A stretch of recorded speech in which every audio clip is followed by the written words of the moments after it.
Thank you very much. Poor old Debbie, she catches all these questions. You know, as local government, we understand how very important the tourist industry is in the Fairbanks Visitor and Convention Bureau, and I think a great example of that's coming up right now with AFN. A terrific job they did the first time, and that's why it's coming back to our town, and it's a big impact dollar-wise on our community. Now, everybody sitting in this room, or a large portion of everybody sitting in this room, understands that and backs the Visitor and Convention Bureau. What are you guys going to do to let the rest of the people in the Fairbanks North Star Borough understand how important tourism is to Fairbanks and how much it does contribute to our local economy? Well, thank you, Don. AFN is a project of the heart. Besides having economic impact, we put a lot of heart and soul into that. But we feel like we provide a leadership role, but it really is the community that's driving our efforts for AFN. And we've realized that people don't really turn to the fall until about this time of the year. So you'll be seeing some ads in the paper looking for Golden Heart greeters to help us welcome them. And we also have infomercials that are done, which we'll also pay to have placed. And a young Alaska Native has a production company called Storytellers, I believe it is, and he's done a wonderful 30-second spot to Fairbanks residents to say, you know, please join us in welcoming AFN. Please come to Kelowna. Please buy arts and crafts, and I think you'll be really pleased when you see them on the air. Joseph Fields and then Don Everhart. Yes, on the wage level on the foreign workers, do you have some way of giving us a relative wage to percentage of profit that is involved in your industry? I've been getting a lot of questions from people who are concerned about low wage levels, and I'm not sure what these wage levels are. Nobody has a problem with the workers themselves coming over and trying to make a living.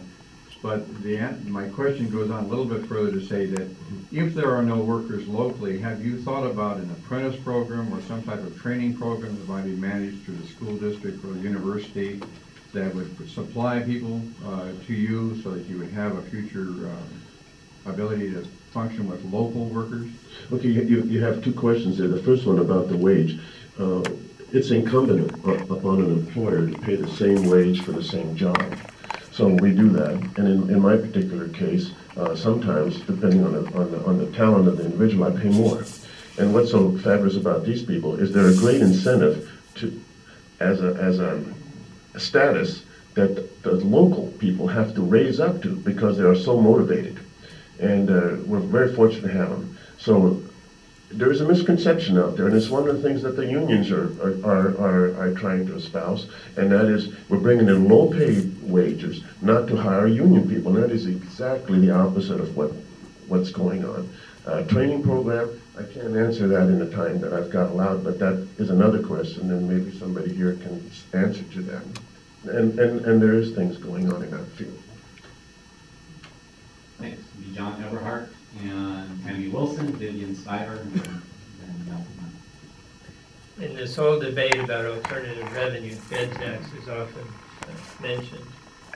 The bed tax here is 8%. I'm curious, would increasing it to say 12%, which is what I think Anchorage has, or would it make any difference to your industry, or would you like to see a decrease in the bed tax, or leave it as it is? Oh, go ahead. I can say as an innkeeper that with the 8% bed tax added to my room, that's a significant number to add. If we're going to do anything, I personally would like to have an increase in my room rate to help me offset the cost of fuel and insurance and all of the things that plague all the small businesses. And I can't increase my room rates and then increase my bed tax too, because then the bottom line is so high that I can't sell my rooms. Tammy Wilson and Vivian Stiver. This summer I was part of a free concert in the park, and actually it was next to the police station.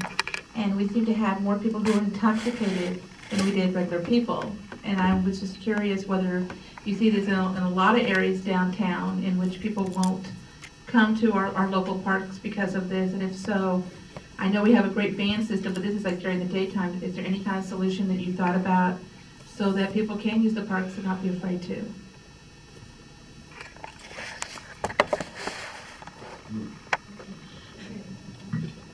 They didn't come from a pump house, it's too far away. That's good. And they didn't come from the Bridgewater because we only have breakfast. So I also happen to be on the Fairbanks Downtown Association, and we have set up, with the help of a number of different community groups, the community ambassadors that patrol the area, and that you can call if you need somebody to be removed from an area. We're having less bars in the downtown area, which I think is a help. And so it's something that continues to need to be worked on. Me being right down there on First Avenue, I have had occasion to call, and we just try to reassure our guests that, that things are okay. There aren't people in big mobs, and you can see the patrols. They're visible, they're nice, they're not combative or anything. So it's a good program, and we have to have it if we're going to keep our downtown area a good place to visit. We have to keep that program going. Our last three questions will be asked by Vivian Stiver, Nelson Miles, and Billy Planter. Yes, my question is kind of two parts in this slide. The first one is what is the one thing that the city could do that would help you market this area more effectively? A project, a system, an attraction. What is the one thing that we could do as a city that would help your job? Secondly, isn't the UAF program still in place where they were training people in the hospitality business? It was there years ago. Just as one member of the visitor industry, definitely an answer from our business would be just continue a 65% reinvestment level for destination marketing. That is our pipeline that allows us to get our message out in an increasingly competitive travel market. And as the visitor industry grows, just like if any business grows, the marketing budget has to grow proportionally. That's the magic of having percentage reinvestments. It will grow at the rate of the industry. Second part of the question? The UAF program, they had a UAF hospitality program years ago. I remember when I was working, when we were all on South Cushman, and we had the office there, and we just started going up the road. That is a program that still exists. My neighbor across the street, Charlie Dexter, is still involved with that, and I think that they're attempting to market that more, to promote it. I think that But those folks aren't feeding into our workforce. That's part of my concern. I think it's pretty small numbers, yes. They're trying to boost that up and promote the idea, one, to the industry that we'll have folks that are trained up, and then two, that there are opportunities for not only summertime work, but year-round employment and careers in the industry. Thank you. Nelson Miles, and then Would you and could you support north to the populated area, west to the populated area, so that the tax structure would be equal, police, fire, and public city service would be equal? We're a non-political entity. That's a political question. We're a non-political entity. That scares us.